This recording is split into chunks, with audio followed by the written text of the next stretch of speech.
as your guest suggested earlier, after relationship dissolution, parents are especially likely to live in or to move into shared households. So all of this suggests that childcare is an important driver. And Mariana Morum has some great research showing that parents who live in multi-generational households do indeed spend less on childcare outside the home, and they're able to invest that money in their children in other ways. And then in my sample, in addition to childcare, I saw some households that were multi-generational with an older adult or an adult with health challenges. And so in these families, it seems like living in a multi-generational household is really important, providing aging and illness-related care, home maintenance that the older adult could no longer do that would allow them to age in place with the support of this multi-generational arrangement. Yeah. So Michelle, though, I'm curious what you think about this, because we've been talking about childcare a lot because that's kind of, in a sense, naturally where the mind goes. But I think we should focus more, as Professor Harvey just did, on adult caregiving because, again, just quoting some numbers from Pew here, they found that among adults living with a parent age 65 or older, almost a quarter of them, 25%, said they personally provide care for that older adult in their household. Now, this can work in a lot of situations, but it's actually quite a stressor. You got 3 inches, Steely. Yeah, it's starting to snow hard. As well, isn't it? Yeah, it is, and I actually found myself in that situation. My father-in-law could no I have longer to live on take his care of my own. mom. My mom Was diagnosed with the dad was cancer, and he wanted to take care of each fiercely other. stay at his home, but he just couldn't take care of himself.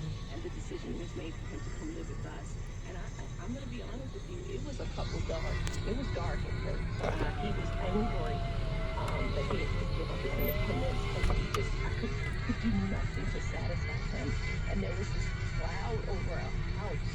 And our house is just, you know how I am. We joke, we laugh, and it was just so dark. And it took some therapy and talking to him and patchwork of care. So we had someone come in the morning to help him get dressed and breakfast, and then there was a break in which I took care of him because I was working from home, and then an evening aid, and that was so that we could stretch the money that he had for his care in his older years.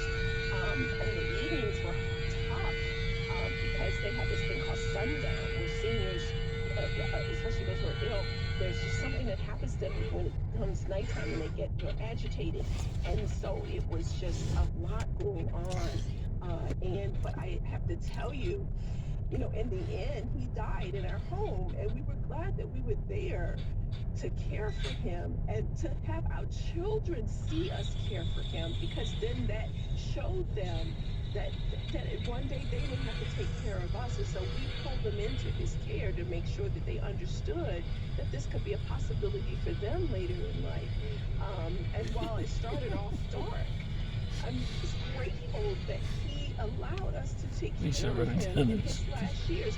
And older Americans who are in that situation and they're clinging on to this independence in a way that is not helpful to them or to their adult children, I need you to let that go. It's okay to share that house, because even